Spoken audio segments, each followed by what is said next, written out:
This is TWiT. In an internal investigation earlier this year, Facebook discovered that they'd inadvertently sold ads to Russian-backed entities that might have been designed to influence the presidential election.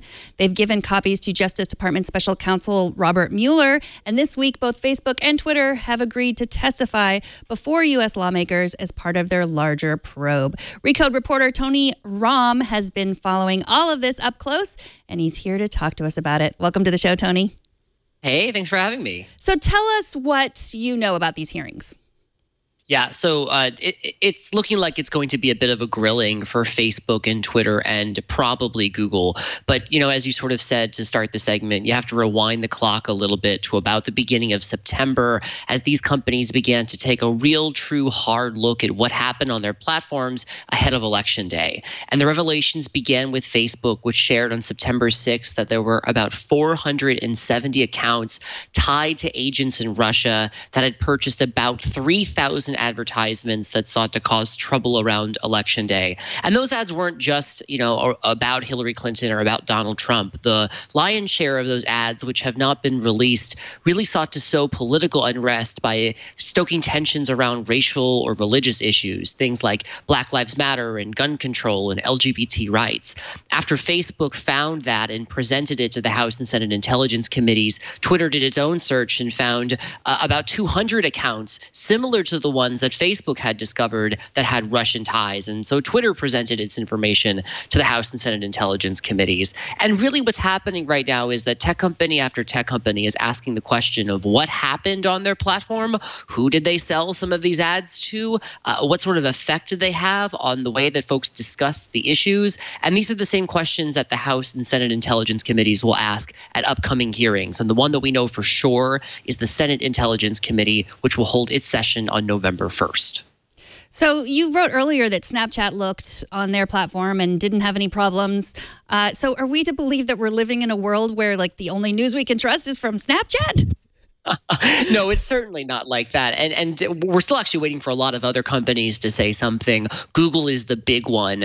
Google hasn't presented any information about what happened in terms of the ads that it sold or with the videos that have been uploaded to YouTube that suggest a potential Russian tie. And Google is supposed to provide some of that information in the coming weeks. And it's also been invited to testify before House and Senate investigators. It just hasn't said if it's going to actually do that. So still a lot of other companies we're waiting to hear from. But, you know, if you talk to a company like Facebook, the thing that they tell you is that they think their platform is so big, has so many users, it has so many ideas that the good ideas, the smart ones, the correct ones, the real news, so to speak, those things tend to flow through the top. But I think, if anything, this situation has really demonstrated to us that algorithms can easily be gamed and that state-sponsored actors, Russia and otherwise, have certainly done so in an attempt to cause political and social unrest. So what are the investigators, the Senate investigators, really concerned about? I mean, are they going to buy the, oh, it's the algorithm's fault? Well, this is part of a much broader investigation about Russian interference in the election. And, you know, we're talking about this because we're tech nerds and we care about the impact it has on the companies that we cover and that we follow. But really, this is a small slice of the committee's larger work to figure out what happened before and after Election Day. But, you know, I think that there's an understanding among folks on the committee that Facebook and Google and Twitter probably should have done more. They probably should have been more aware of what was happening on their platforms, but also recognition that, you know, now they know and now they have to do something about it. And that's true about Congress as well. That's why folks like Senator Mark Warner are starting to talk about the need for legislation to regulate these companies and the ways that they accept political ads and the mechanisms that they have in place for review for folks like you and I who want to have a better sense as to where that content might be coming from and how we may have been targeted in the first place. So television is highly regulated. I'm sure there are lots of algorithms used in the television business, but they're not used to deliver ads to certain people yet. Why do you think social media is not regulated? And what do you think would happen if it was if it were regulated like television?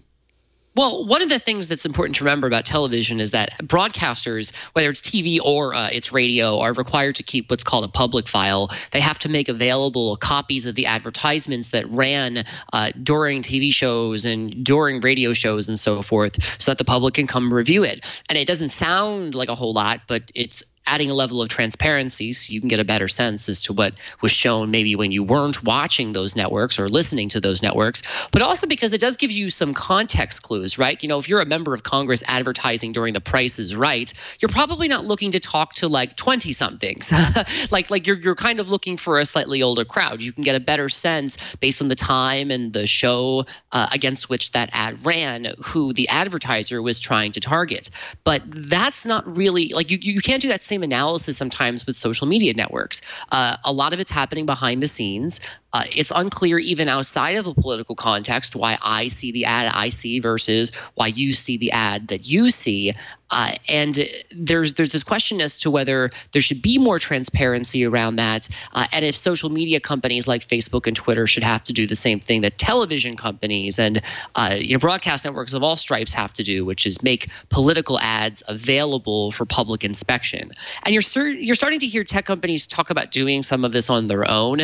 After Facebook announced some of its findings about Russian interference on its platform, the company committed to putting up new transparency hubs so that voters and users could get a better sense of the ads that have been purchased by political organizations and the ads they're seeing versus what some of their friends and their peers might be seeing. So there's a recognition, I think, in Silicon Valley that there's a need to rethink this targeting, but it's really a big black box. I think most Americans don't know why they see what they see, and that seems to be a problem as we're discovering in the context of the election.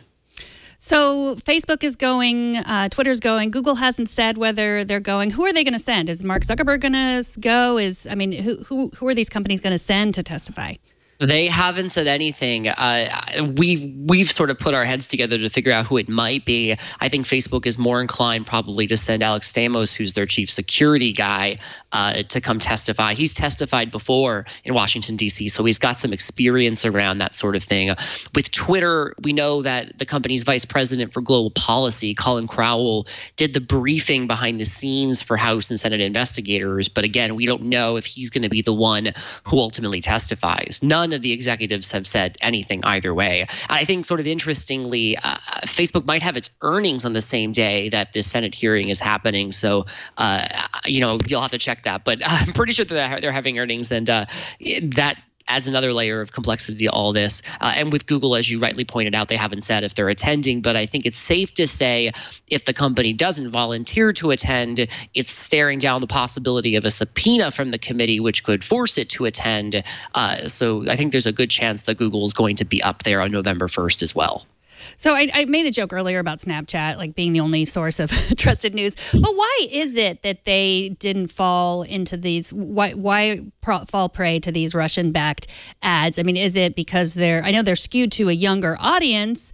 Is it that? What is it that's different about them and Facebook that really they were able to say, nope, no, our hands are clean?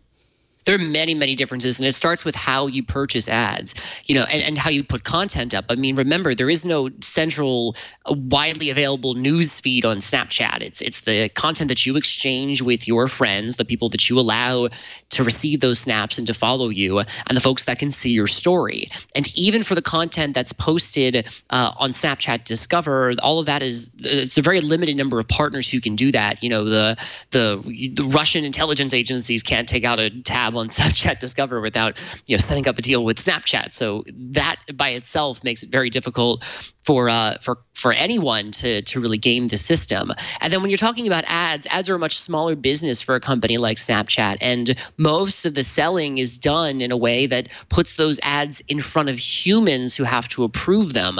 Geofilters can be bought online, but all of those geofilters that are political in nature are seen by a human before that they're approved.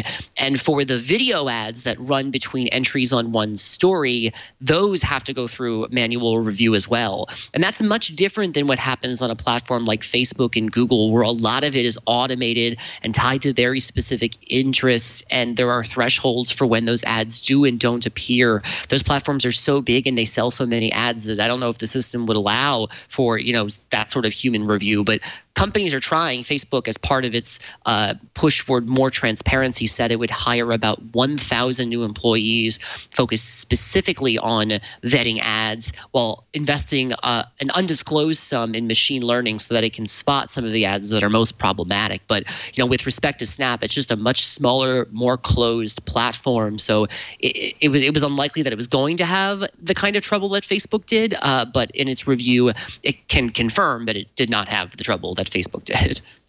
So these hearings, are they public or are they closed to press? They're public. This is one of the few instances in which the House and Senate Intelligence Committees are going to do their work out in the open. They don't always do it that way, but the November 1st hearing, which is the only one that's officially been scheduled, is definitely out in the open. So will you be there? Yeah, I'm going to be there. All right. Well, I hope to talk to you after that and get your thoughts on from inside the room. Thank you, Tony, so much for talking to us. Tony Romm, whose name I often mispronounce, but I believe I'm pronouncing it correctly, is is the editor of Policy and Politics at Recode, and he is Tony Romm on Twitter. Thanks so much for joining us. Thanks for having me.